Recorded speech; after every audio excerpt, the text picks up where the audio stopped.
اللہ کے رسول صلی اللہ علیہ وسلم غار ثور میں موجود ہیں، ساتھ سیدنا صدیق اکبر رضی اللہ تعالیٰ عنہ۔ کفار جو گرفتار کرنے والے تھے، پیچھے لگے ہوئے تھے، وہ غار ثور کے دروازے تک آ گئے۔ جس طرح ڈاکٹر بول دیتا ہے، وہ کہہ دیتا ہے کہ اب جناب مشکل ہے، اگلے ہفتے آپ چلے جائیں گے، تو وہ جو کمزور لوگ ہیں انہوں نے اگلے ہفتے کیا جانا ہوتا ہے، وہ جب ڈاکٹر بتاتا ہے اسی وقت ہی فوت ہو جاتے ہیں۔ وہ کہتے ہیں اگلا ہفتہ تو لیٹ ہے، اسی وقت ہی سمیٹ لیتے ہیں سامان سفر۔ اور کچھ لوگ ایسے تھے، ڈاکٹر نے کہا کہ جناب آپ کی رپورٹس بتاتی ہیں کہ آپ بہت جلدی چلے جائیں گے، تو انہوں نے کہا جناب آپ جو کہہ رہے ہیں اپنے علم کے مطابق کہہ رہے ہیں، پر ہونا تو وہ ہے جو میرا رب کریم چاہے گا۔ یہ وہ جذبات ہیں جو ہمیں رسول کریم علیہ السلام نے عطا فرمائے۔ دیکھو حضرت ابوبکر صدیق رضی اللہ تعالیٰ عنہ کے ساتھ حضور غار ثور میں موجود ہے۔ کفار جو گرفتار کرنے والے ہیں وہ دروازے تک آ گئے، بالکل دروازے تک۔ اور جناب صدیق اکبر رضی اللہ تعالیٰ عنہ ان کو دیکھ کر تھوڑا سا گھبرائے، اپنے لیے نہیں، ذات مصطفیٰ کے لیے گھبرائے، کہیں حضور کو کوئی تکلیف نہ پہنچ جائے، تھوڑا گھبرائے۔ یا رسول اللہ وہ تو قریب آ گئے، اور اگر انہوں نے پیروں کی جانب جھک کر دیکھا تو وہ تو ہمیں دیکھ لیں گے۔ بالکل سرانے پہنچ گئے، یہ آ گئے، کھڑے ہو گئے، اور درمیان میں پردہ کیا ہے؟ مکڑی کا جالا، اور مکڑی کا جالا پھونک سے بھی اڑ جاتا ہے، تو مکڑی کا جالا بیچ میں۔ حضور وہ تو پہنچ گئے، ذرا جھک کر کے دیکھیں گے تو وہ تو ہمیں پکڑ لیں گے۔ اب یہ وقت تربیت ہے، اور وہ تربیت جو محبوب نے اپنے اس عظیم صحابی کی فرمائی، اس تربیت کو میرے رب کریم نے قرآن مجید میں بیان فرمایا۔ حضور فرماتے ہیں، رب فرماتا ہے کہ فرمایا محبوب نے، فرمایا لا تحزن، ابو بکر گھبرانا۔ یہ ایک موقع ہوتا ہے جب انسان کو گھیر لیتی ہیں مشکلات چاروں جانب سے، اور جو بھی آتا ہے وہ اسے مایوس ہی کرتا ہے، لیکن حالات کے سہمے ہوئے لوگوں کو بتا دو حالات بدل جاتے ہیں، ایک جیسے نہیں رہتے۔ کہا لا تحزن، ابو بکر گھبرانا، کیوں؟ ہماری فوجیں آ کے انہیں پکڑ لیں گی، یا اندر ہمارے پاس کوئی ایسا اسلحہ موجود ہے کہ ہم ان پر چھوڑ دیں گے تو یہ مر جائیں گے۔ لا تحزن، ابو بکر گھبرائیے مت۔ کیوں نہ گھبرائیے؟ اس لیے کہ ان اللہ معنا، بے شک اللہ ہمارے ساتھ ہے۔ جن کے ساتھ رب ہو انہیں گھبرانا نہیں چاہیے۔ انہیں گھبرانا، یہ جو مسلح کی قوت ہوتی ہے، یہ دعا کی طاقت ہوتی ہے، دعا صلاح المومن، یہ جو قوت ہوتی ہے انسان کے پاس، یہ جو اس کے پاس ہتھیار ہوتا ہے کہ آج رات منا لوں گا، میرا رب کرم فرما دے گا، یہ جو اس کے پاس قوت ہوتی ہے، یہ اسے کمزور نہیں پڑنے دیتی، اسے طاقتور رکھتی۔ تو حضور نے افکار کے اندر یہ حسن پیدا کیا، لوگوں کو بتلایا کہ بجائے اس کے کہ تم کوئی چور رستہ تلاش کرو، کوئی سیاست کرنے کی کوشش کرو، تم کوئی ایسی راہ اختیار کرو جو تمہیں محسوس ہو کہ درست نہیں ہے، اس رستے نہ چلو، بلکہ تم اپنے رب کو منانے والے رستے پہ چلو۔ اور ترمذی شریف میں حدیث ہے، حضرت انس بن مالک رضی اللہ تعالیٰ عنہ فرمانے لگے کہ کریم محبوب علیہ السلام فرماتے ہیں کہ اپنے دکھڑے دنیا داروں کو نہ بتانا، سیٹھوں، نوابوں، چودھریوں، چاولوسی کرنے کی ضرورت کوئی نہیں، اپنے دکھڑے دنیا داروں کو نہ بتانا، ورنہ اللہ تمہیں کبھی غنی نہیں فرمائے گا۔ فرمایا اپنے دکھ اپنے رب کریم کی بارگاہ میں عرض کرنا، جلدی یا دیر سے اللہ تمہیں لوگوں سے بے نیاز کر دے گا۔ تربیت فرمائی۔ ہم لوگوں نے تیزی سے اپنے آپ کو کمزور کیا ہے، توجہ کا مرکز دنیا دار۔ وہ اکبر الہآبادی نے کہا تھا کہ مصیبت میں بھی اب یاد خدا ہم کو نہیں آتی، دعا منہ سے نہ نکلی، جیبوں سے عرضیاں نکلی۔ اب بنا لوگ درخواستیں جمع کراتے ہیں، دعائیں نہیں کرتے۔ تو بھائی ایک تو یہ کہ توحید باری تعالیٰ کے بارے میں اصل نظریات، افکار کا حسن، پاکیزگی، اور آپ کا اپنے رب کی جانب پورا توجہ کرنا۔ ہمارے ہاں اب تو خیر کرامتیں فیس بک پہ آتی ہیں، اور لوگ اس کا سوال بھی بڑا تگڑا کر کے کرتے ہیں، اور جو بچے چھوٹے موٹے ہماری طرح طالب علم ہوتے ہیں، کچھ کتابیں پڑھنے والے دین کے، وہ کئی دفعہ الجھ جاتے ہیں کہ اب اس کو ٹیلی کیسے کریں، ساتھ کیسے جوڑیں، ایسی کرامتیں اور کرامت بیان کرنا بھی لوگوں نے ذمہ داری سمجھ لیا ہے، حالانکہ جڑے محرم راز حقیقت دے وہ تے راز حقیقت کھول دے ہی نہیں، اے جنہ ویکھیا نہیں وہ کرن گلاں، جنہ ویکھ لیا وہ تے بول دے ہی نہیں، تو بات ہی نہیں کرتے۔ تو کرامت نا جوڑ جاڑ کے نا کہیں فٹ کی جاتی ہے۔ آپ کو بخاری مسلم میں حدیث ملے گی، کوئی بھی ایسی اوہام پرستی، کوئی بھی ایسا نظریہ، کوئی بھی ایسی بات جو ذہن کو منتشر کرے، یعنی ابھی تک لوگ کہہ دیتے ہیں ہمارے کہ وہ کالی بلی رستہ کاٹ گئی تھی، تو معاملہ بڑا، میں ملتان شریف پہنچا تو مجھے وہاں ایک میرے سنگی کہنے لگے، بڑا پرانا ان سے ربط ہے، کہنے لگے کہ میں نے آج نہ تجربہ کیا ہے، ویسے واقعی کالی بلی رستہ کاٹی ہے تو مشکل ہو گئی ہے۔ میں نے انہیں کہا کہ آپ کا تجربہ سجدہ صاحب کا محتاج ہے، آپ کو دوبارہ سے تجربہ کرنا چاہیے، خدا کے بندے کالی بلی رستہ کاٹ جائے تو مشکل ہوتی ہے، تو میرا تو سارے رستے کئی کالی گاڑیاں رستہ کاٹ گئی ہیں، اب کیا کیا جائے؟ ایک کمزوری ہے، افکار میں کمزوری نہیں پیدا کریں، کچا پن نہ پیدا کریں، آپ مضبوطی لائیں۔ بخاری مسلم میں آپ کو حدیث ملے گی، سرور کائنات علیہ السلام کے صاحبزادے جناب ابراہیم علیہ السلام وصال فرما گئے، اور کیفیت یہ تھی کہ انہوں نے حضور کی مقدس گود میں آخری سانس لیا، داڑھی مبارک محبوب کی آنسوؤں سے بھر گئی۔ حضرت انس کہتے ہیں عرض کی یا رسول اللہ آپ بھی آنسو بہاتے ہیں؟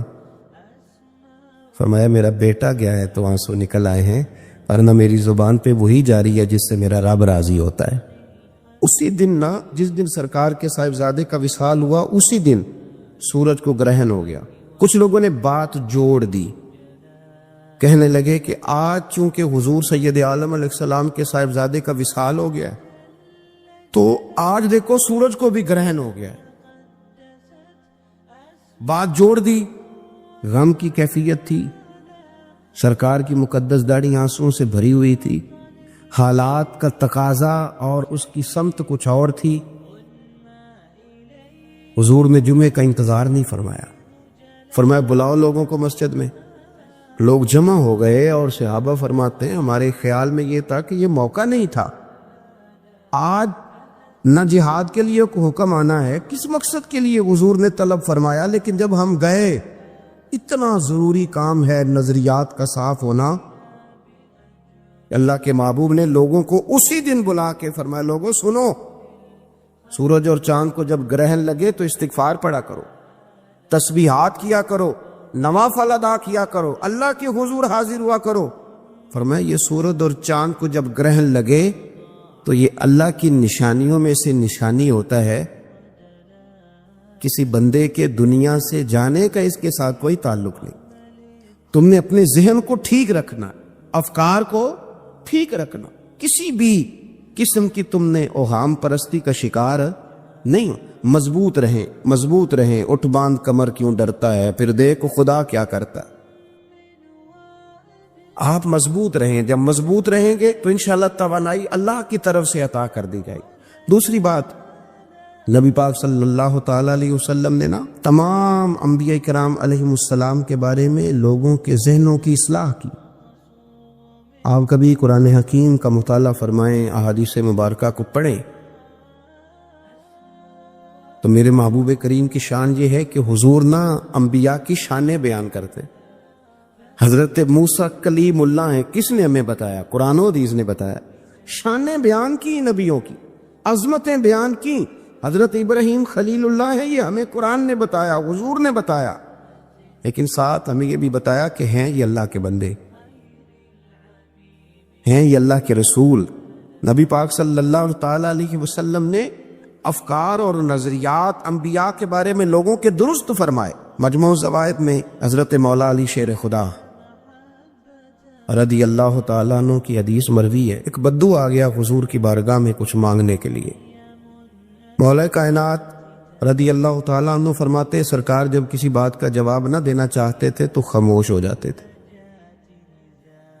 کچھ دیر خاموش رہتے تھے، اور حضور کا خاموش رہنا بھی ہمارے محدثین نے محفوظ کیا ہے۔ اقسام حدیث میں سے ایک حدیث ہے جسے حدیث تقریری کہا جاتا ہے۔ وہ حدیث ہے جس میں حضور خاموش رہے، کوئی کام کیا گیا تو سرکار خاموش رہے۔ حضرت مولا علی کہتے ہیں حضور نہ خاموش ہو گئے، لیکن چونکہ دیہاتی تھا، سادہ تھا، اس نے جب بار بار گفتگو چھیڑنا چاہی تو پھر حضور نے فرمایا چل پھر مانگ لے، کیا مانگتا ہے، مانگ لے پھر کیا مانگتا ہے، کر سوال۔ دیہاتی تھا، سادہ آدمی تھا۔ مولا کائنات فرماتے ہیں ہمیں یوں لگا کہ اب نہ یہ آخرت اپنی سوار جائے گا، جنت کا سوال کرے گا، لیکن بڑا ہی سادہ تھا، مانگنے پہ بھی آیا تو کیا مانگا؟ کہنے لگا یا رسول اللہ صلی اللہ علیہ وسلم میں نے سفر کرنا ہے، مجھے ایک اونٹنی عطا کر دیتے۔ حضرت سلطان باہو سے کسی نے کہا کہ بڑے لوگ مرید ہوتے ہیں، تو فرمانے لگے رابدہ طالب کوئی نہیں ملیا، جو ملیا طالب زرد آؤ۔ تو بہت سارے لوگ ایسے آتے ہیں جو کامل شیخ کے پاس بھی آ کے کہتے ہیں دکان کوئی نہیں چلتی، یہ تو کسی سیٹ سے مشورہ کر لیتے، کاروبار چلانے کا آپ کو ڈھنگ بتا دیتا۔ یہ یہاں کے بھی آپ نے یہی سوال کیا، یہاں پہنچ کے بھی یہی سوال۔ تو نبی پاک صلی اللہ تعالی علیہ وسلم سے کہنے لگا ایک اونٹ دے دیں آنے جانے کے لیے۔ حضرت علی کہتے ہیں ہمیں بڑا افسوس ہوا، یار تو آیا کہاں پہ ہے اور تو مانگ کیا رہا ہے؟ تو بارگاہ دیکھ اور اپنا سوال دے، تو کہاں کھڑا ہے، کیا مانگ رہا؟ حضور مسکرائے اور مسکرا کر کے فرمایا کہ اونٹ تجھے دیا، چل کچھ اور بھی مانگ لے۔ حضرت علی کہتے ہم نے کہا اب جنت مانگے گا یہ حضور سے؟ تو بڑا ہی بولا تھا، کہنے لگا جی اگر آپ کچھ اور بھی دینا چاہتے ہیں تو اونٹ پہ ڈالنے کے لیے کجاوا بھی دے دیں۔ تو حضرت مولا علی شیر خدا فرماتے ہیں ہمیں پھر بڑا افسوس ہوا کہ یار دیکھو اتنا چانس ملا ہے پھر کھو دیا ہے۔ رسول کریم علیہ السلام بھی مسکرائے، اور سرور کائنات کی جو مسکراہٹ ہوتی تھی وہ نہ خوشیاں تقسیم کرتی تھی۔ اعلیٰ حضرت رحمت اللہ علیہ فرماتے ہیں جس کی تسکین سے روتے ہوئے ہنس پر، جس کی تسکین سے روتے۔ اب یہاں سوال پیدا ہوتا تھا کہ پھر اس مسکراہٹ کے لیے تو انتظار کرنا پڑتا ہوگا کہ حضور مسکرائیں تو روتے ہوئے ہنسیں، تو اگلا شعر بھی ہے اور جواب بھی ہے۔ فرمانے لگے جس کی تسکین سے روتے ہوئے ہنس پڑیں، اس تبسم کی عادت پہ لاکھوں سلام۔ یہ تو عادت ہے حضور کی، یہ تو عادت ہے مسکراتے رہنا۔ تو حضور بھی زیر لب مسکرائے۔ تیسری دفعہ میرے کریم نے پھر فرمایا چل مانگ لے کچھ، تجھے ایک چانس اور دیتے ہیں۔ پر مولا کائنات فرماتے ہیں بڑا ہی بھولا تھا، تیسرا چانس ملا، گویا گولڈن چانس ملا، لیکن پھر بھی وہیں کا وہیں رہ گیا۔ کہنے لگا ٹھیک ہے اگر آپ کچھ اور بھی دینا چاہتے ہیں تو میرا سفر لمبا ہے، آنے جانے کا خرچہ بھی دے دے۔ اللہ اکبر۔ اب حضور عقائد کی بابت بتانے لگے کہ رسالت کے بارے میں، محبوب کے بارے میں عقیدہ کیسا ہونا چاہیے۔ تو حضور علیہ السلام فرمانے لگے تجھ سے تو وہ بنی اسرائیل کی بڑھیا ہی اچھی تھی۔ یا رسول اللہ صلی اللہ علیہ وسلم کون سی؟ تو حضور فرمانے لگے جناب موسیٰ علیہ السلام کو حکم ہوا ہجرت کریں، تو آپ جاننے لگے، تو پھر ارشاد خداوندی ہوا کہ جہاں حضرت یوسف علیہ السلام مدفون ہے، آپ کا مزار پر انوار ہے، اگر آپ کو جانا ہے تو پھر ان کے تابوت کو بھی آپ نکال کر کے ساتھ لے جائیں۔ حضرت سیدنا موسیٰ علیہ السلام نے لوگوں سے پوچھا تمہیں پتہ ہے جناب یوسف کا مزار کہاں ہے؟ کسی کو نہیں پتا۔ ایک بوڑھی اماں ہے ضعیف العمر، اس کو خبر ہے۔ حضرت موسیٰ علیہ السلام نے اس سے کہا اماں تو بتائے گی کہ حضرت یوسف کا مزار کہاں ہے؟ تو کہنے لگی بتاؤں گی پر مفت نہیں بتاؤں گی، یہ حضور بیان کر رہے، بتاؤں گی پر فری میں نہیں بتاؤں گی، میں نہ مفت تھوڑی بتاؤں گی۔ فرمایا چل تو اپنی قیمت بتا بتانے کی۔ تو کہنے لگی میں اس شرط پہ جناب یوسف کے مزار کا پتہ بتاؤں گی کہ آپ مجھے جنت میں وہ والا گھر دیں گے جس کے پڑوسی جناب موسیٰ علیہ السلام ہو۔ آپ کے پڑوس میں گھر چاہیے، تجھ سے تجھی کو مانگ کے میں نے مانگ لی ساری کائنات، وہ والا مکان چاہیے جس کے پڑوسی آپ ہوں۔ تو حضرت موسیٰ کلیم فرمانے لگے اماں چل جنت مانگ، تو نبیوں کے قریب مکان مانگ رہی ہے، وہ تو بڑا اونچا درجہ ہوگا، تم بڑی دور پہنچ گئی، اتنی بڑی سوسائٹی میں پلاٹ مانگ لیے۔ وہاں پہنچ گئی تو بوڑھی کہنے لگی ٹھیک ہے، پھر اگر یہ معاملہ ہے تو پھر ختم ہو گئی بات، اگر آپ نہیں بتاتے تو چاہے میں بھی نہیں پتہ بتاتی۔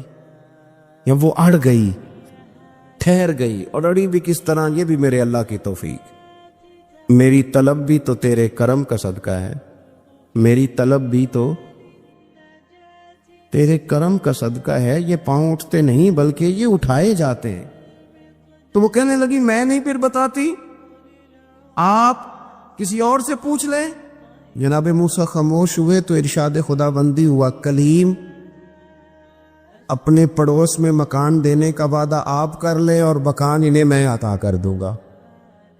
تو حضور سید عالم صلی اللہ تعالی علیہ وسلم نے اس بدو کی موجودگی میں تربیت فرمائی صحابہ کی، یہ چیزیں بھی حضور نے عطا فرمائی، امت کو درس دیا، ایک وقت 24 گھنٹوں میں ایسا لایا کر اس میں تو اپنے رب کو دکھڑے سنائے، اس میں تو دعائیں مانگے، اس میں تو عرض و نیاز کرے، اس میں تو اپنے گناہوں کی معافی چاہے۔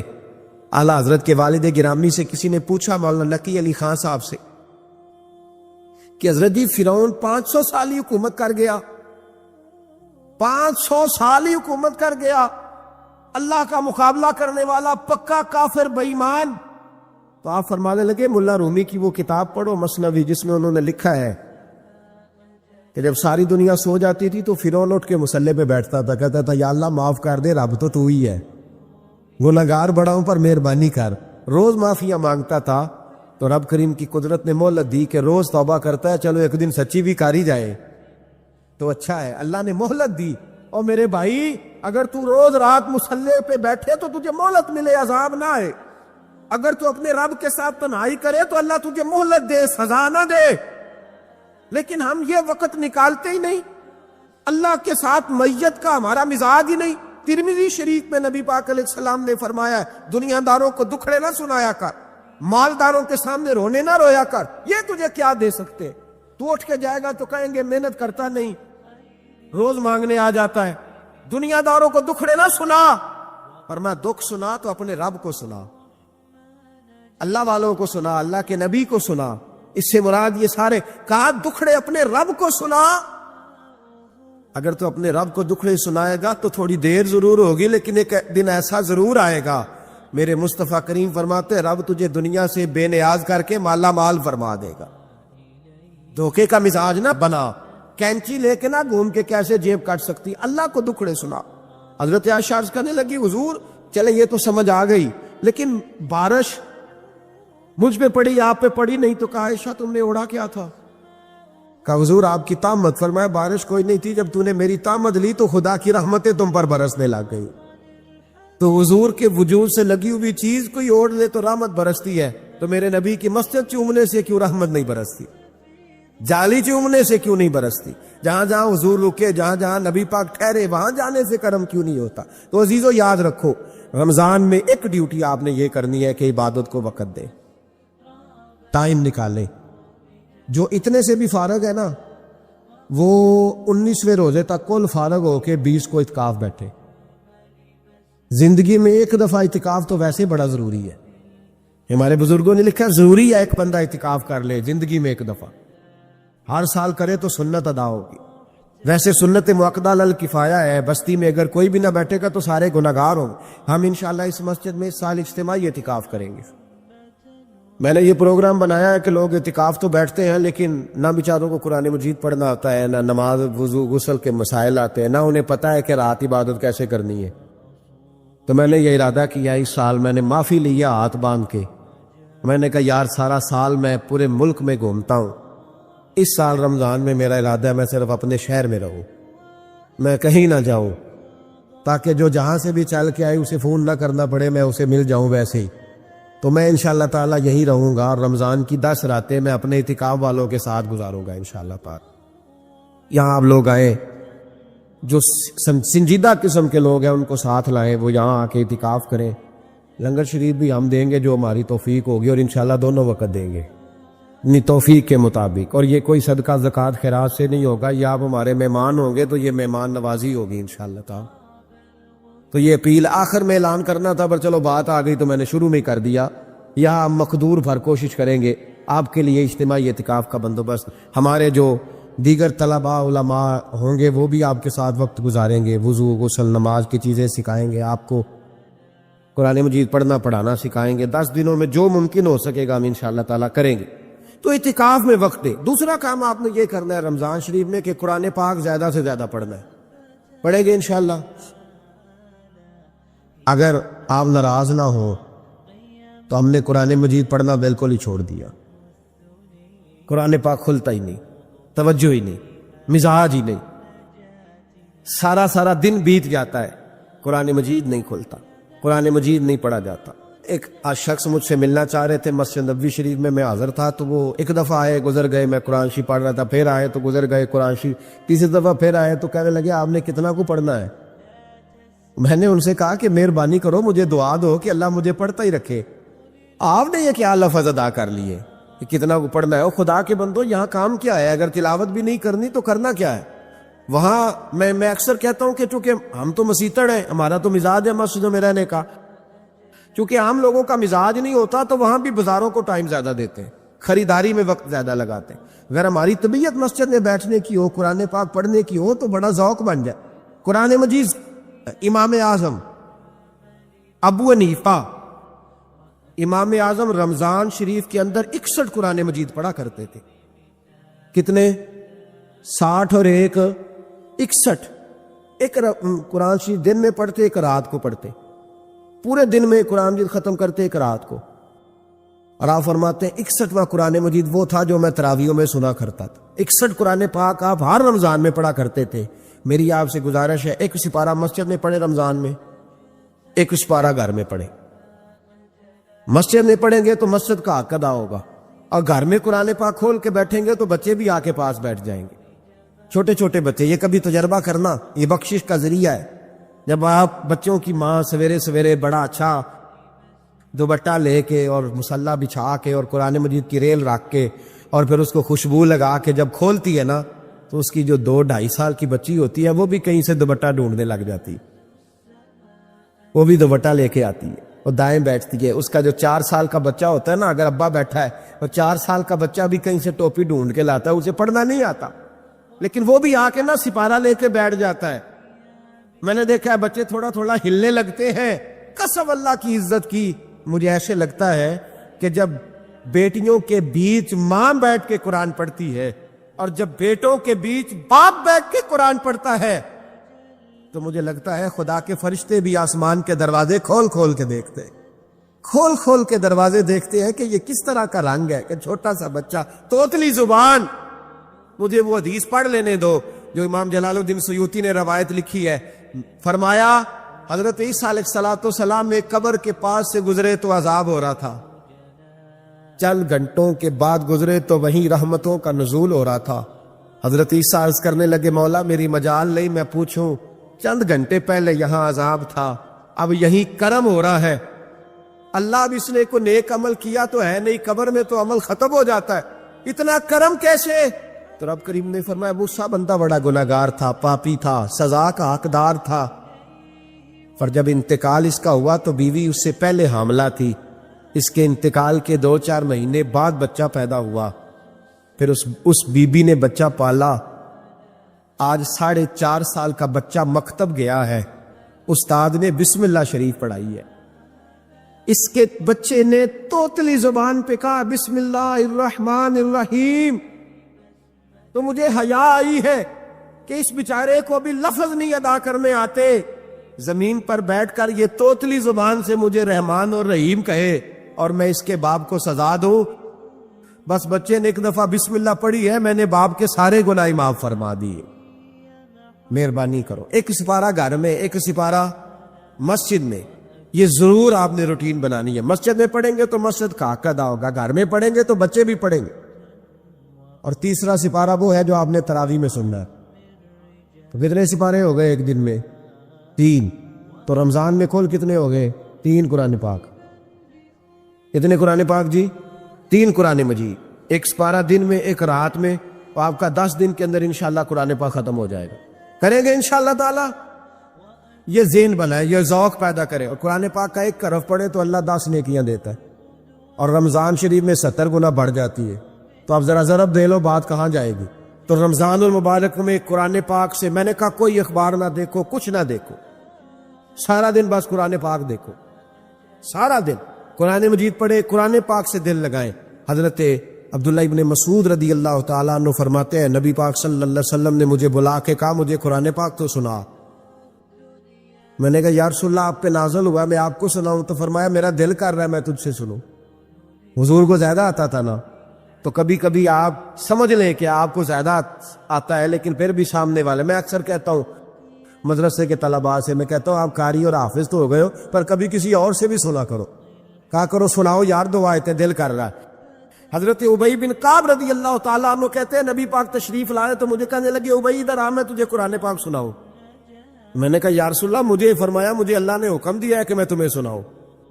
حضرت ابی رو کے کہنے لگے یا رسول اللہ رب کریم نے میرا نام لیا ہے؟ میں کہا وہ کہا؟ فرمایا ہاں تیرا نام لیا ہے. رونے لگے, کہنے لگے حضور پھر تو میں بڑا خوش نصیب ہوں, سنائیے میں سنتا ہوں. تو حضور سننا بھی حضور کی سنت ہے, سنانا بھی نبی پاک کی سنت ہے. قرآن مجید کو سنے. اور پھر یار دکھ کی بات ہے نا کہ پاسپورٹ کے دفتر تو میں 2.5 گھنٹے کھڑا رہوں, شناختی کارڈ کے لیے میں 1.25 گھنٹہ کھڑا رہوں, اور میں پہلی دفعہ سعودی عرب جاؤں تو امیگریشن کے لیے 2.5 گھنٹے بھی مجھے لائن میں لگنا پڑے تو میں لگا رہوں. دنیا داری کے لیے تو میں اتنا کھڑا رہوں, اور تراویح کے لیے مجھے 1 گھنٹہ نہ کھڑا ہوا جائے اور میں بہانے کرتا پھروں. تو پھر یاد رکھو حضرت سیدہ اسماء کا کرتی تھی, نبی پاک نے مجھے کہا تھا اسماء اللہ کے رستے میں گن گن کے نہ دینا ورنہ وہ بھی تجھے گن گن کے دے گا. جب ہم رب کریم کو وقت اس طرح دیتے ہیں کہ دنیا داری کے لیے تو ساری ہمارے پاس ہمتیں موجود ہیں, اور تراویح کا وقت آیا تو بہانے ڈھونڈنے لگ گیا. تراویح کا وقت آیا تو وہ جو ہے اس نے شروع کر دی بات کہ جناب میرے فلان جگہ تکلیف ہے اور مجھے بلڈ پریشر ہو جاتا ہے تو پسینہ بڑا آتا ہے. تو اب تو آسانیاں ہی بڑی ہیں. صحابہ کہتے جب ہم مسجد نبی میں نماز پڑھنے جاتے تھے بارش ہوتی تھی تو مسجد میں پانی کھڑا ہوتا تھا, کیچڑ کھڑا بن جاتا تھا, تو ہم اپنی جھولیوں میں خشک مٹی ڈال کے لے جاتے, اپنی اپنی جگہ بچھا لیتے مٹی, اور پھر ہم نماز پڑھتے تو ہمارے پیشانیوں پر بھی مٹی لگ جاتی. ایک صحابی جھاڑ رہے تھے تو نبی پاک نے فرمایا نہ جھاڑ, جب تک چہرے پہ رہے گی فرشتے درود بھیجتے رہیں گے. اب تو ایسی لگے ہوئے مسجد میں, پھر بھی تو تراویح نہیں پڑھتا. تو ایک تو عبادت کو ٹائم دیں, دوسرا قرآن مجید زیادہ سے زیادہ پڑھیں, رمضان میں زیادہ سے زیادہ پڑھیں, مسجدوں میں ٹائم دیں. مجھے دکھ ہوتا ہے جب رمضان میں بھی نماز کے بعد مسجد کو تالا لگتا ہے. اگر ہم سارے آئیں مسجدوں میں, ہم رمضان شریف کے اندر وقت دیں, جس کے پاس ٹائم ہو وہ آ کے بیٹھ جائے, قرآن مجید کھول لے, تو میرا خیال ہے کہ مسجدیں بھی ہمیں دعا دیں گی کہ دیکھو ہر وقت انہوں نے میرے اندر تلاوت کی. ایک اور بات بھی عرض کرنی ہے, یہ مجھے کہا گیا ہے, میری اپنی طرف سے نہیں, یہ مجھے رکا دیا گیا ہے. کہہ دوں پکے نمازی ناراض تو نہیں ہو جائیں گے؟ جو پکے نمازی ہیں مسجدوں کے وہ میرے ساتھ وعدہ کریں, ناراض تو نہیں ہو جائیں گے؟ نہیں تسی نہیں بول دے تساں ہو جانا, پکے بول دے نہیں پے, پکے کوڑ دینے پے, پکے نمازی, یہ پکے نمازیوں سے بات, ناراض تو نہیں ہو جائیں گے؟ یہ بول کے بتائے انشاءاللہ کہے. کچے نمازیوں کو شکوا ہے کہ پکے نمازی رمضان میں ہمیں گھورتے ہیں, اور رکھے دیے مجھے انہوں نے, کہتے ہیں پکے نمازی کہنے فصلی بٹیرے آ گئے. یہ زیادتی ہے, یہ ظلم ہے. آپ پکے نمازی ہیں تو مہربانی کریں, آپ وہ جو آپ نے صاف الاٹ کرائی ہے نا اپنے نام پکی,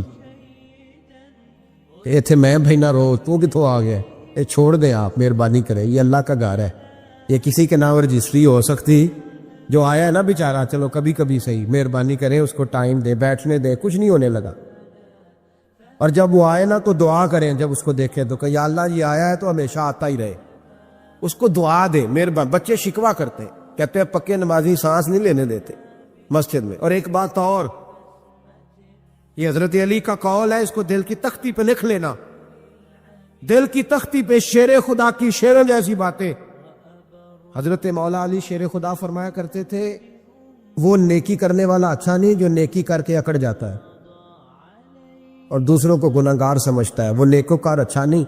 فرمایا کرتے تھے اس سے وہ گناہگار اچھا ہے جو گناہ کر کے کم از کم شرمندہ تو ہوتا ہے نا. فرماتے ہیں جو گناہ کر کے شرمندہ ہو وہ زیادہ اچھا ہے اس سے جو نیکی کر کے اکڑ جائے. تو تھوڑی سی نیکی کر کے پرہیزگاری کر کے ساری دنیا کو گناہگار سمجھنے لگ جانا، یہ تو بت پیدا کر لیا ہے تو نے اپنے اندر. اس بت کو توڑ دے. پتہ نہیں کون کب آئے اور اللہ کا ولی بن جائے. کوئی آیا لے کے چلا گیا، کوئی عمر بھر بھی نہ پا سکا. میرے مولا تجھ سے گلا نہیں، یہ تو اپنا اپنا نصیب ہے. داتا صاحب رحمت اللہ علیہ فرماتے ہیں ہماری تعلیمات ہیں، کہتے ہیں کہ شیخ احمد نام کے بزرگ تھے، ساری زندگی کسی کو کام نہیں بتایا، ساری زندگی بڑی مشکلات آئیں، پر کبھی اپنی ذات پر سوال کا دروازہ نہیں کھولا. ایک ایسی مشکل آئی کہ جو حل ہی نہیں ہوتی تھی. کسی نے ان پر کوئی الزام لگا دیا. ابو مسلم نام کا ایک بادشاہ تھا، اس کی حکومت تھی، اس نے پکڑ کے قید میں ڈال دیا. اب قید میں ہیں، جرم لگ گیا ہے، فرد جرم عائد ہو گئی ہے، جیل میں ہیں. لوگ کہنے لگے حضرت جی اپنی صفائی میں کچھ کہیں. فرمانے لگے ساری زندگی بندوں سے کچھ نہیں کہا. اللہ رسول کو پتہ ہے میں بے گناہ ہوں، مجھے کہنے کی ضرورت نہیں. داتا گانی بخش علی حجویری نے لکھا ہے، داتا صاحب کہتے ہیں تو یقین کامل تو پیدا کر، تو ایمان تو پختہ کر. داتا صاحب کہتے ہیں وہ ابو مسلم جو بادشاہ تھا وہ نیک آدمی تھا، اسے رات کو خواب میں نبی کریم کی زیارت نصیب ہوئی، اور حضور سید عالم صلی اللہ علیہ وسلم فرمانے لگے تو نے اللہ کا ایک نیک بندہ جیل میں ڈال دیا. ڈر نہیں آتا؟ وہ تو بے گناہ ہے. بادشاہ آدھی رات کو خود اٹھا. دادا صاحب فرماتے ہیں کسی گارڈ کو نہیں بھیجا، پولیس والے کو نہیں بھیجا، جیلر سے نہیں، خود گیا، جا کے جیل کا دروازہ کھولا. دروازہ کھول کے اس درویش کو آزاد کیا. کہنے لگا بابا جاؤ، مجھے پتہ چل گیا آپ بے گناہ ہیں. بابا جی سلام کر کے جانے لگے تو بادشاہ پھر آگے آیا، ہاتھ باندھے، ہاتھ چومے. کہنے لگا حضور آپ بڑے نیک ہیں، میرے لیے کوئی حکم ہو تو بتائیے گا، میرے لائق کو خدمت ہو تو بتائیے گا. تو شیخ احمد فرمانے لگے تجھے ابھی بھی سمجھ نہیں آئی، تجھے ابھی بھی نہیں سمجھ آئی. کہنے لگا حضور کیا؟ فرمانے لگے جو تہجد کے وقت تجھے اٹھا کے مجھے رہا کرنے بھیج سکتے ہیں وہ میری کوئی ضرورت باقی رہنے دیں گے؟ مجھے کوئی ضرورت پڑے گی کسی اور کو کہنے کی؟ داتا صاحب رحمۃ اللہ علیہ کے وصال کو تقریباً 1000 سال ہونے کا. کچھ باتیں ایسی ہیں جنہیں تھوڑا سا غور کے ساتھ، ٹھنڈے ذہن کے ساتھ سمجھا کریں. اسلام کی تاریخ 1400 سال کی ہے، اور 1000 سال پہلے کے داتا صاحب بزرگ ہیں. داتا صاحب فرماتے ہیں میں اس زمانے میں مرید ہوا، مجھے اجازت ہوئی، میں نے اپنے مرشد کی خدمت کری، پھر مجھے حکم ہوا اپنے قلم سے لکھتے، پھر میں لاہور آیا. اگر 1000 سال پہلے سے پیری مریدی کا، طریقت کا، تصوف کا سلسلہ جاری ہے، آج لوگ کہتے ہیں یہ نئی بات ہے، یہ کل شروع ہوا ہے. داتا صاحب رحمۃ اللہ علیہ کے وصال پر ان کا عرس شروع ہوا، یعنی عرس بھی 1000 سال سے ہوتے چلے آ رہے ہیں. آج بعض لوگوں کو غلط فہمی ہوتی ہے کہ یہ آج کی کوئی نئی ایجاد ہے، اور اگر 1000 سال پہلے کے لوگ ضرورت محسوس کرتے تھے کہ پہلے کسی درویش کی خدمت کریں گے تو پھر ہمیں کچھ ملے گا، تو ہمارا تو زمانہ ہی بڑا عجیب ہے. یہاں بہت سارے لوگ ہیں جو کہتے ہیں میں خود قرآن جانتا ہوں، حدیث جانتا ہوں، میں خود بڑا سمجھدار ہوں، مجھے کسی کی کیا ضرورت ہے. بہت ساری چیزیں ایسی ہیں جنہیں ہمیں غور سے دیکھنا چاہیے. 1000 سال پہلے داتا صاحب، اور پھر داتا صاحب کہتے ہیں میرا کسی عام گھرانے سے تعلق نہیں، میں مدینے والے محبوب کی اولاد ہوں، سید ہیں. اس کے باوجود ایک جگہ پہ گئے ہیں، تربیت لی ہے، پھر وہ لاہور تشریف لائے ہیں. اور داتا صاحب فرماتے ہیں کہ میں ہندوستان کے اس ایریے میں آ کے بیٹھا ہوں جہاں زندگی کی سہولیات بھی پوری میسر نہیں ہیں مجھے. لاہور 1000 سال پہلے آپ اگر اس کا نقشہ دیکھیں تو کیا نظر آئے گا؟ جن لوگوں نے ابھی 40 سال 35 سال پہلے لاہور کو دیکھا ہے وہ بھی جانتے ہیں اس کی کیفیات کیا تھی. تو 1000 سال پہلے کا لاہور جہاں داتا صاحب تشریف لائے، داتا گن بخش علی حجویری نے وہاں بیٹھ کر قرآن و سنت کی تشریحات کی. داتا صاحب نے مسجد بنائی. اب تو لفظ داتا سے بھی بڑا اختلاف ہے لوگوں کو، حالانکہ داتا کا معنی دینے والا، اور اللہ کے جو 99 نام ہیں نا، ان 99 ناموں میں سے کوئی نام داتا ہے؟ ایسے لوگ کہتے ہیں جی یہ تو اللہ کا حساب. بھئی یہ لفظ داتا تو ویسے ہی عربی کا لفظ ہی نہیں ہے. تو آپ چیزوں کو گھسیٹ گھساٹ کے اگر لے کے نا قرآن مجید میں آپ اپنے ماں باپ کے لیے دعا کرتے ہیں ربی ارحمہما کما ربیانی صغیرا، یا اللہ ان دونوں کو بخش دے جو بچپن میں میرے رب بنے. ربی ارحمہما کما ربیانی صغیرا، رب کا معنی پالنے والا. تو قرآن مجید نے تو ماں باپ کو رب کہہ دیا تو شرک ہو گیا. وہاں اللہ رب اور معنوں میں ہے، ماں باپ رب اور معنوں میں ہے. یہاں معنی پالنے والے کو ہے. ماں باپ اولاد کو پالتے ہیں نا، اصل پالنے والا کون ہے؟ اللہ. تو اب کسی نے کہا کہ ابا آپ نے مجھے پالا ہے تو کافر ہوا کہ مسلمان ہوا؟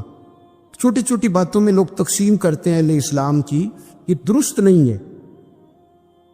قرآن مجید نے حکم دیا کہ ان کے لیے دعا کرو ان لفظوں کے ساتھ. تو داتا کا معنی ان کا لقب ہے، یہ معروف لقب ہے ان کا، اس کا معنی دینے والا.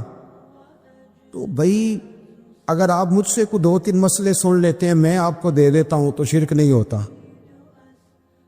میرا استاد اگر مجھے 2-4 باتیں سکھاتا ہے تو شرک نہیں ہوتا. آپ کے اور میرے بزرگ والدین ہمیں کو 2-4 ہزار دیں، ہم ان سے مانگ لیں تو شرک؟ تو یہ اتنی زیادہ وہ معاملہ نہیں ہے. آپ اس کو سمجھیں. لوگ الجھاؤ پیدا کرتے ہیں، اس الجھاؤ سے بچنا چاہیے. ہم سے بندہ مسلمان تو ہوتا کوئی نہیں، لیکن ہر جمعے کو 2-4 لاکھ کو کافر ضرور کر دیتے. جانے کب مار دے کوئی مجھے کافر کر کے، شہر کا شہر مسلمان بنا بیٹھا ہے. تو اتنا سستا نہ کرے اس چیز کو، چیزوں کو سمجھیں اور غور کریں. تو داتا صاحب رحمۃ اللہ علیہ نے قرآن و سنت کی تشریحات کی. اب ایک بات میں کہنے لگا ہوں، داتا صاحب رحمۃ اللہ علیہ، بابا فرید صاحب رحمۃ اللہ علیہ، حضرت شیخ عبد القادر جیلانی غوث پاک رضی اللہ تعالیٰ عنہ، یہ وہ بزرگ نہیں ہیں کہ جن کی تاریخ دفن ہے، جن کا کوئی پتہ نہیں کہاں سے آئے، کہاں گئے، کیا تھے، کیا کرتے تھے. یہ وہ اس طرح کے لوگ نہیں ہیں. ان لوگوں کا کلام اصل صورت میں آج بھی دنیا میں موجود ہے. بابا فرید کی تحریریں موجود ہیں، حضرت غوث پاک کی کتابیں موجود ہے. داتا گنج بخش علی اجویری کی کشف المحجوب شاید دنیا کی ہر زبان میں ملتی ہے.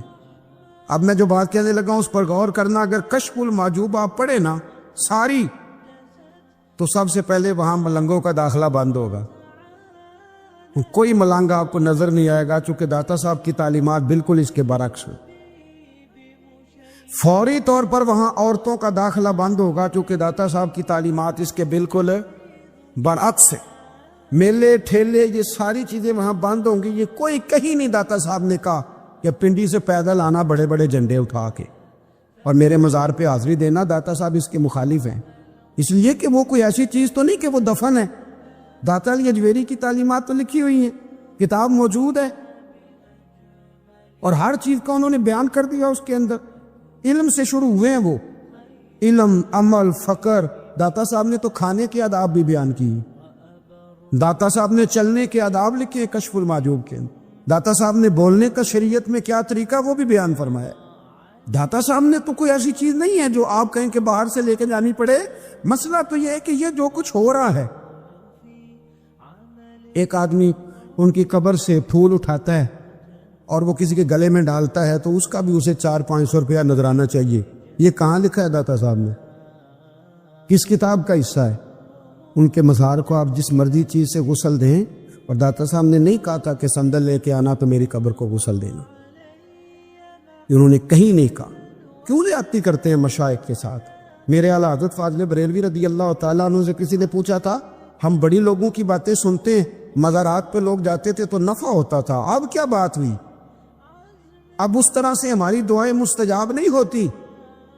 اعلیٰ حضرت فرمانے لگے، تم بزرگوں کے مزاروں پہ غیر شرعی کام کرتے ہو، اللہ والے تم سے ناراض ہو گئے. وہ تو تم سے ناراض ہیں، وہ تمہاری سفارش کریں گے اللہ کی بارگاہ میں، وہ تو ناراض ہیں تم سے. تم وہاں جا کے جو کچھ کرتے ہو وہ ان کو راضی کرنے والا ہے کہ ناراض کرنے والا؟ تو داتا صاحب نے تعلیم، سب سے پہلے آپ نے اسبات علم کا باب باندھا ہے، اور آیت یہ لکھی ہے پہلے، انما یخشی اللہ من عبادہ العلماء. آپ فرماتے علم ہوگا تو بندہ اللہ سے ڈرے گا. اور بڑی یہ سخت بات ہے، پر داتا صاحب نے لکھی ہے، میری مجبوری ہے، تعلیمات داتا گنج بخش موضوع ہے، یہ بات کرنی پڑے گی. داتا صاحب کہتے ہیں جو بندہ بغیر علم کے فقیری کا دعویٰ کر جائے وہ اسی طرح ہے جس طرح کنویں کے گرد بیل پانی نکالنے کے لیے گھوم رہا ہوتا ہے، وہ چلتا تو رہتا ہے پر اس کی منزل کوئی بھی نہیں ہوتی، وہ گھومتا تو رہتا ہے پر اسے نتیجہ کوئی ملتا نہیں۔ فرماتے ہیں وہ اس بیل کی طرح ہے کہ گھومتا تو رہے گا پر کوئی منزل اسے میسر نہیں آئے گی۔ اگر کوئی منزل لینا چاہتا ہے تو پہلے اللہ کی کتاب پڑھے اور مدینے والے محبوب کی حدیث یاد کرے، پھر اسے منزل نصیب ہوگی، ورنہ اس کے لیے کوئی رستہ تعین ہو سکتا۔ اور داتا صاحب نے پھر حدیث لکھی نبی کریم علیہ السلام، فرماتے کچھ علم حاصل نہیں کرتے، کچھ علم لیتے ہیں پر اس سے نفع نہیں لیتے، پتہ ہوتا ہے پر عمل نہیں کرتے۔ آپ نے حدیث لکھی ہے، نبی کریم علیہ السلام نے فرمایا اللہم انی اعوذ بک من العلم لا ینفع، اے اللہ میں اس علم سے تیری پناہ مانگتا ہوں جو علم تو ہو پر اس سے نفع نہ اٹھایا جا سکے، جو علم تو ہو پر اس پر عمل نہ ہو۔ داتا صاحب رحمۃ اللہ علیہ فرماتے ہیں علم ہمیشہ اس لیے سیکھنا کہ اللہ تبارک و تعالیٰ تمہیں اس کا نفع عطا کرے، اور پھر آگے بڑھتے ہیں تو آپ فرماتے ہیں جب علم سیکھ لو تو پھر نہ اللہ رسول سے عشق کرنا، فرماتے ہیں پھر نمازیں پڑھنا آسان ہو جائے گا،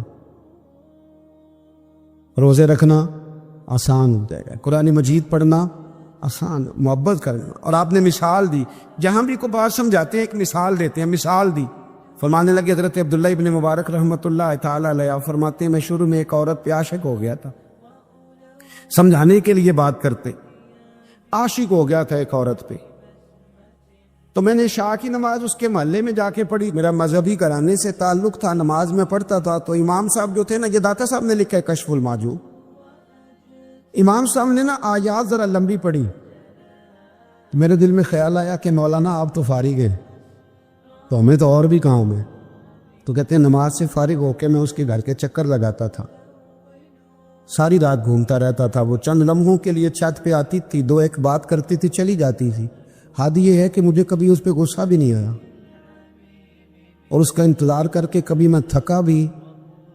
یہ داتا صاحب لکھ رہے ہیں، حضرت عبداللہ ابن مبارک فرماتے ہیں ایک رات میں گیا، اسی طرح میں نے نماز پڑھی، پھر میں اس کے گھر گیا، میں ساری رات، سردیوں کی ٹھنڈی رات 11-12 گھنٹے اس کے گھر کا طواف کرتا رہا، معاذ اللہ چکر لگاتا رہا۔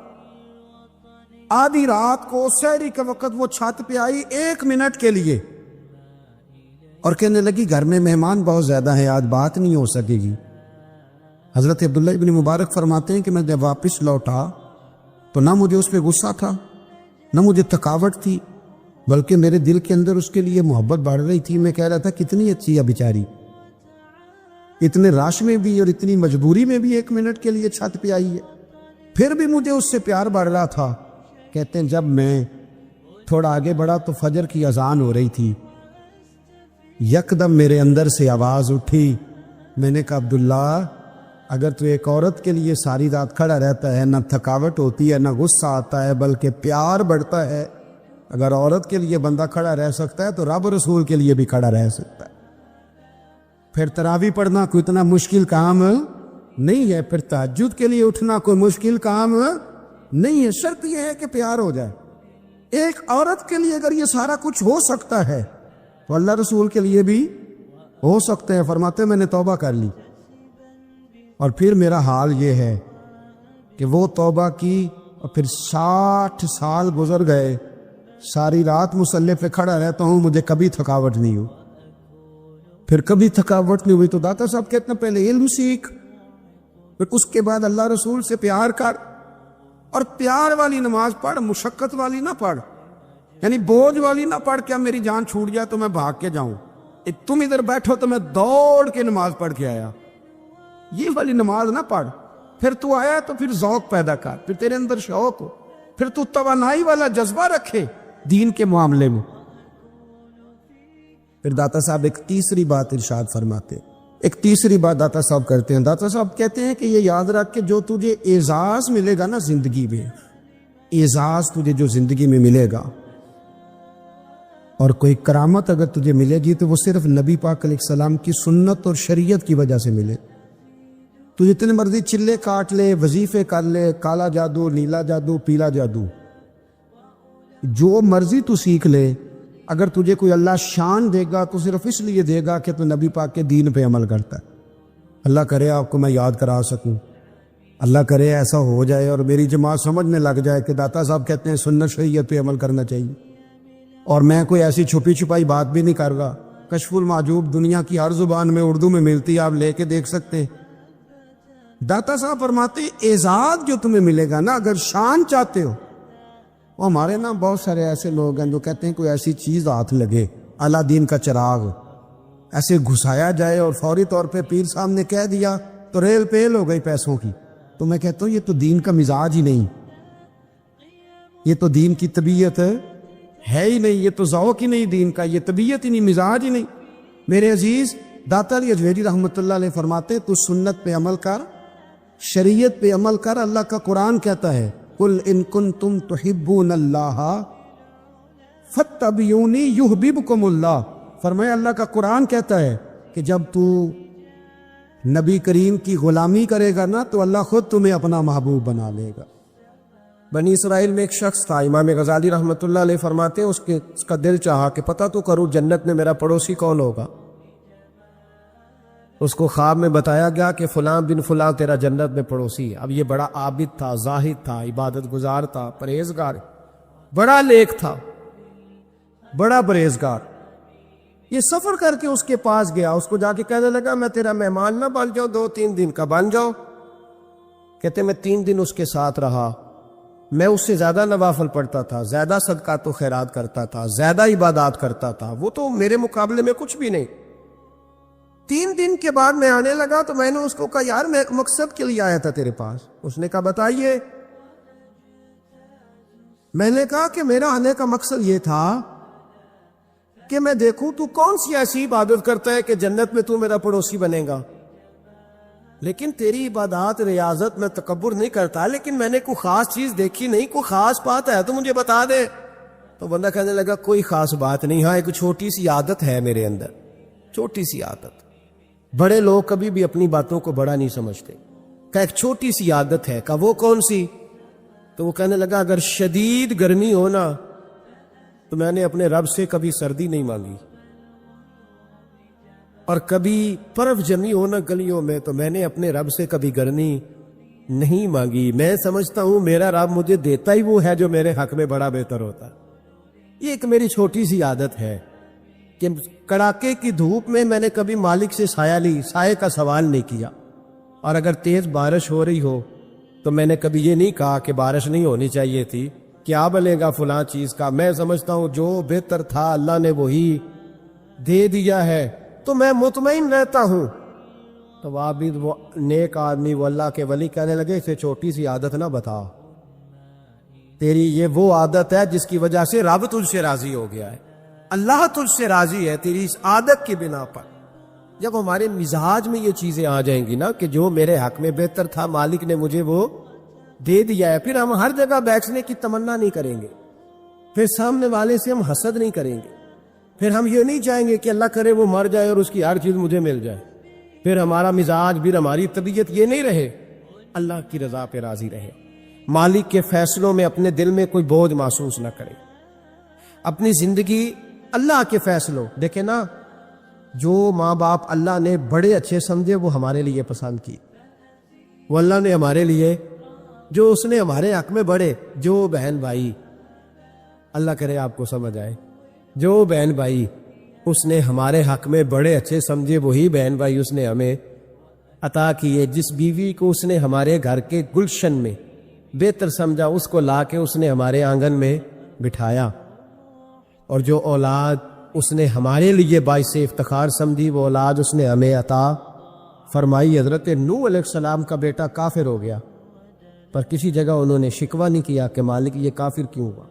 اللہ کے قبضے میں ہے نا دل، پھیر سکتا ہے نا، مقلب القلوب ہے، لیکن حضرت نوح نے دعا اللہ کی رضا پر راضی رہے، اپنا مزاج بدلے، تاکہ معاشرے میں یہ جو گھٹن ہے، یہ جو ٹینشن ہے، یہ جو جھگڑا ہے، یہ جو چھینا چھانی ہے، یہ جو ایک دوسرے پر لوگوں کی نظریں ترشی ہیں، یہ ختم ہو۔ سمجھو کہ میرے حق میں جو بہتر تھا مالک نے وہ چیز مجھے عطا کر دی۔ میں اکثر کہتا ہوں اپنے دوستوں کو، میں کہتا ہوں مجھے ایسے لگتا ہے جو سب سے اچھے ماں باپ تھے وہ اللہ نے مجھے عطا فرمایا، اور جو سب سے بہترین اساتذہ تھے نا ان کا دروازہ اللہ نے مجھے عطا فرمایا، اور جس شیخ جس پیر کو اللہ نے سب سے زیادہ شان عطا فرمائی اس کا دروازہ اللہ نے مجھے دکھایا۔ اور اس کے بعد اتنے تابعدار شاگرد میں نے کسی کے نہیں دیکھے جتنے مجھے ملے، اور اتنے وفادار پیر بھائی اور مرید میں نے کسی کے نہیں دیکھے جتنے مجھے ملے۔ میں اس بات پر، اور میں بات اس لیے نہیں کر رہا، میں آپ کو دل کی گہرائی سے بات بتا رہا ہوں کہ یہ عنوان زندگی ہے، یہ روح زندگی ہے۔ میں کبھی کبھی بڑے ناز کے ساتھ سجدہ شکر ادا کرتا ہوں کہ ایک بہت بڑا خوش نصیب شخص ہوں۔ اب یہ بات صرف سوچنے کی ہے، 100 لوگوں میں سے اگر ان 2 پہ ہی بندہ غور کرے جو نافرمان ہے تو پھر زندگی آگے چل سکتی؟ تو 98 پر غور کیوں نہیں کرتا؟ تو 98 پر غور کیوں نہیں کرتا؟ اگر کسی شخص کے ساتھ تیرے 20 سال گزرے اور تو صرف اس ایک دن کو یاد رکھے جس دن میں اس نے تکلیف دی تھی، تو پھر یہ تیری زیادتی ہے۔ تو باقی ان دنوں کو کیوں نہیں یاد رکھتا جن دنوں میں اس کے تیرے ساتھ محبت والا معاملہ فرمایا، خدمت والا، راضی بالرضا کا مزاج بنائے۔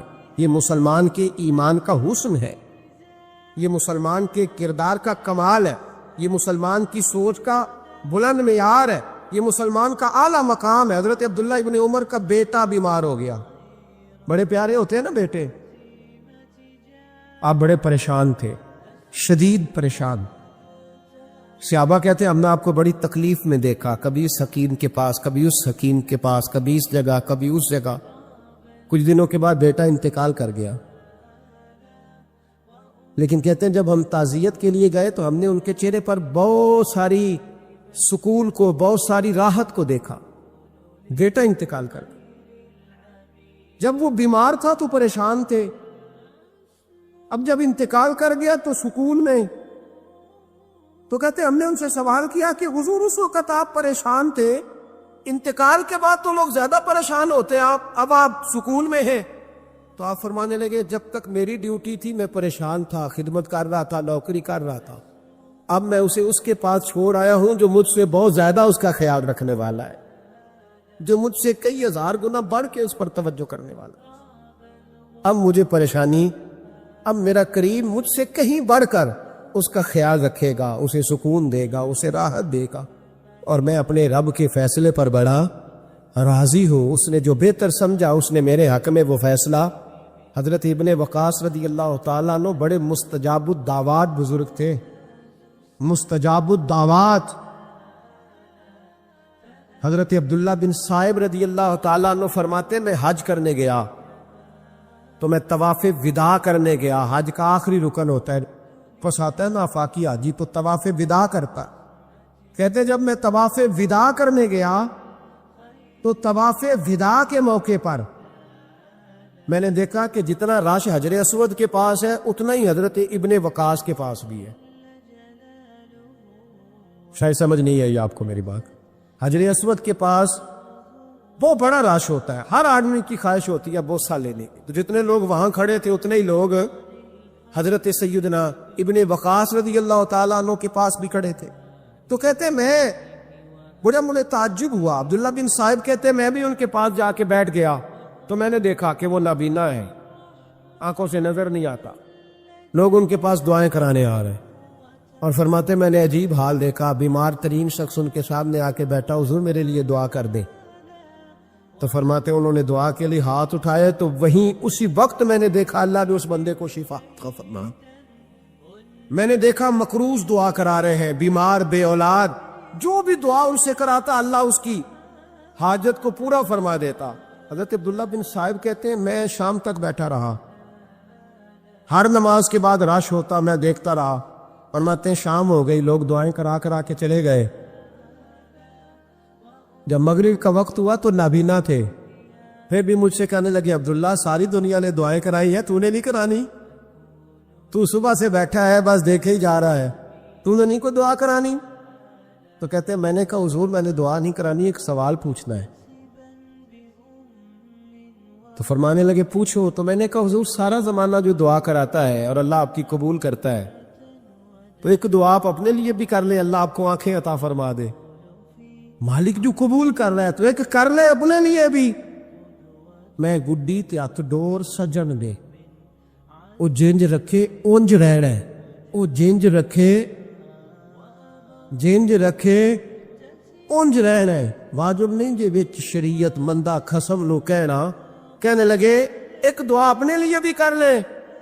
کہتے ہیں جب میں نے یہ کہا تو بن وقاص رو پڑے، اتنا روئے کہ ان کی ہجکی بند گئی.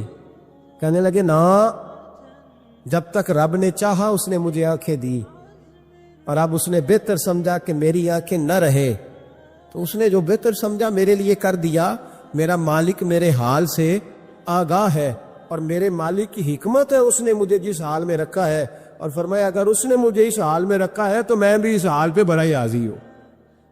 میں اپنے مالک کے دیے ہوئے اس حال پر بڑا. مسلمان یہ سمجھ لے، اس پیغام کو پلے کے ساتھ باندھ لے. اگر اس نے جلد بازی دکھانی ہے، اگر اس نے بے راہ روی کرنی ہے، اگر اس نے اللہ تبارک و تعالیٰ کے فیصلوں میں مداخلت کرنی ہے، پھر یہ تو ممکن ہی نہیں. یہ ہو سکتا اس لیے کہ اس کی لگامیں کسی اور کے پاس ہے، اس کے فیصلوں کا اختیار کسی اور کے پاس ہے. اپنے آپ کو اپنے مالک رضی اللہ عنہم ورضوا عنہ ذالک الفوز العظیم. اللہ فرماتا ہے میں ان سے راضی ہوں، وہ مجھ سے راضی ہیں، اور یہ بہت بڑی کامیاب. اپنی زندگی میں اللہ کے فیصلوں پر راضی ہونا سیکھیں، راضی ہونا سیکھیں. رب کریم کے فیصلوں پہ راضی ہونے کی عادت بنے گی تو ایمان مضبوط ہوگا. حضرت ابو بکر صدیق نے پانی مانگا تو لوگوں نے دودھ دیا، فرمایا پیچھے کرو. ابو بکر نے نعمتیں چھوڑ دیے. اب ابو بکر وہ والا کام کرتا ہے جو رسول پاک نے کیا ہے. فرمایا نہ دودھ شاید پیش نہ کرو، جو مانگتا ہوں بس وہ دو. حضرت ابو بکر صدیق نے بڑے مالدار تھے. حضرت عمر فاروق رضی اللہ تعالیٰ عنہ کے پاس صحابہ کرام جمع ہو کے آئے، کون سا ایسا شخص ہے جس کی تنخواہ میں اضافہ ہو جائے؟ تو لوگ کہتے ہیں نہیں مجھے نہیں چاہیے. پر ہم نے وہ لوگ دیکھے ہیں، حاجی صادق صاحب کو مسجد والوں نے کہا 1000 روپیہ تنخواہ بڑھانی ہے، تو حاجی صاحب کہنے لگے میرا بڑا سونا گزارا ہوتا ہے، مینوں نہیں بڑھے دے. حضرت سیدنا عمر فاروق رضی اللہ عنہ صحابہ اکٹھے ہو کے گئے. کہنے لگے عمر حضور کے زمانے میں بظاہر غربت رہی، جناب صدیق اکبر کے زمانے میں غربت، اب تو بڑی ریل پیل ہے، بحرین سے لاکھوں کا مال آتا ہے، آپ کو بڑے بڑے سفیر ملنے آتے ہیں، پر آپ وہی پرانا کرتا اور وہی طامت جو کئی جگہ سے سی آپ نے کئی جگہ سے پھٹی. اور حضرت عمر ایک دن عید کی نماز پڑھانے گئے تھے تو ننگے پیر ہی چلے گئے. لوگوں نے کہا جوتا، فرمایا ٹوٹ گیا تھا یار، پہننے کے قابل نہیں تھا.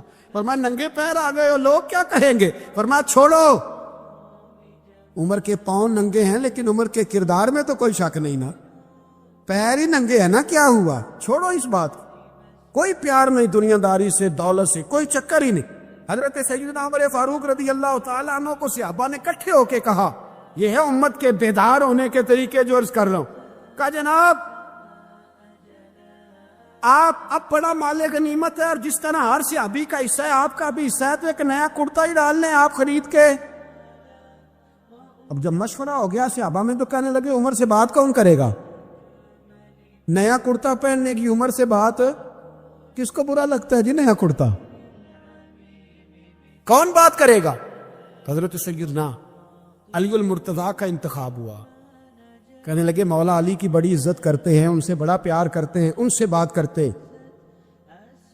تو حضرت علی کو بلایا گیا، عرض کی حضور مہربانی فرمائیں حضرت عمر سے کہے نئے کرتے کے لیے. آپ فرمانے لگے عمر میری بڑی قدر کرتا ہے، بڑی بات سنتا ہے، پر یہ والا کام نہیں میں عمر سے کہہ سکتا، یہ کسی اور سے کہو. تو کہنے لگے آپ رہنمائی کر دے، کس کو کہیں؟ تو جناب علی المرتضیٰ فرمانے لگے اگر حضرت عائشہ صدیقہ سے کہو گے تو عمر فوراً مان جائے گا، وہ مومنوں کی ماں ہے. صحابہ حضرت عائشہ کے پاس، اماں جی عمر کو بلائیں، ان کو کہیں بڑے بڑے سفیر آئے ہوتے ہیں، وہی پرانے کپڑے پہن کے بیٹھ جاتے ہیں. اللہ اکبر. حضرت عائشہ نے پیغام بھیجا، فرمایا عمر کو بلاؤ. عمر فاروق دوڑے ہوئے آئے، پردے کے پیچھے حضرت عائشہ کے پاس گھٹنوں کے بل، اماں جی دیر تو نہیں کر آیا میں آنے میں؟ حکم ہو، حضور کے گھر سے پیغام آیا، بڑے بڑے سفیروں کو چھوڑ کے بھاگے. حضرت عائشہ صدیقہ کہنے لگی عمر دیکھو جائز پیسے ہوں تو اسلام اچھے لباس سے منع نہیں کرتا، اب بڑا بڑا مال آیا ہے، اب تیرا بھی حصہ ہے۔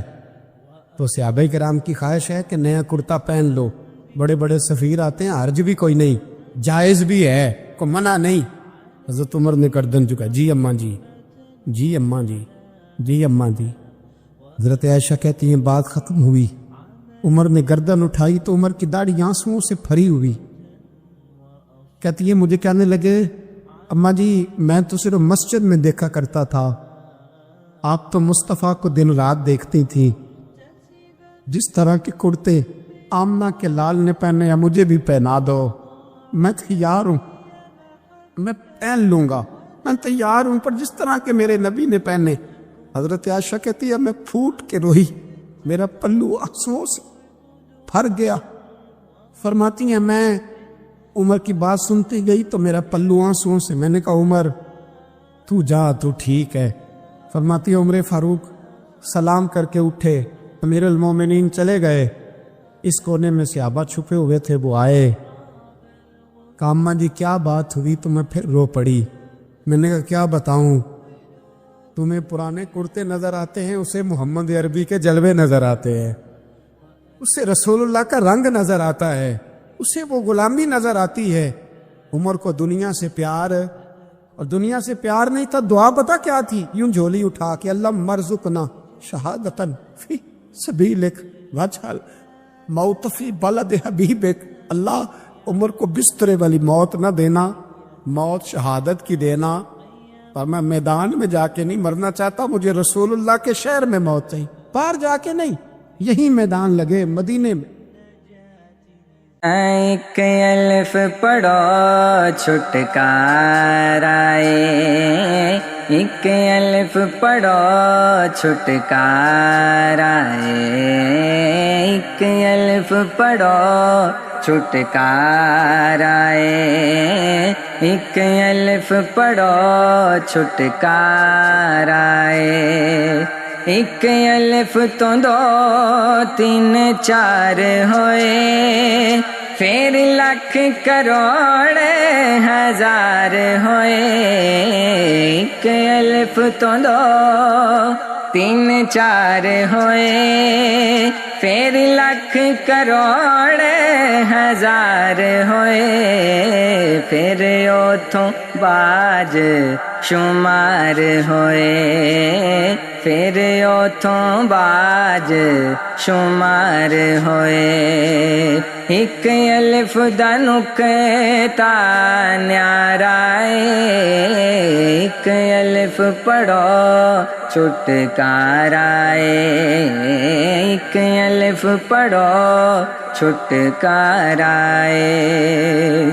کیوں پڑھنا گنڈے کتاباں دی، سر چانا پنڈے عذاباں دی، کیوں پڑھنا گنڈے کتاباں دی، سر چانا پنڈے عذاباں دی، ہن ہویو شکل جلاداں دی، ہن ہویو شکل جلاداں دی، اگے پینڈا مشکل بارائے، ایک الف پڑھو چھٹکارا ہے، ایک الف پڑھو چھٹکارا ہے، ایک الف پڑھو چھٹکارا ہے۔ بن حافظ حفظ قرآن کریں، پڑھ پڑھ کے صاف زبان کریں، بن حافظ حفظ قرآن کریں، پڑھ پڑھ کے صاف زبان کریں، پھر نعمت ویچ بیان کریں، پھر نعمت ویچ بیان کریں، من پھردا جو ہلکا رائے ایک الف پڑھو چھٹکارا ہے ایک الف پڑھو چھٹکارا ہے ایک الف پڑھو چھٹکارا ہے بلا بھی بوڑ دا بویا سی او برچھا وڈا جا ہویا سی بلا بھی بوڑ دا بویا سی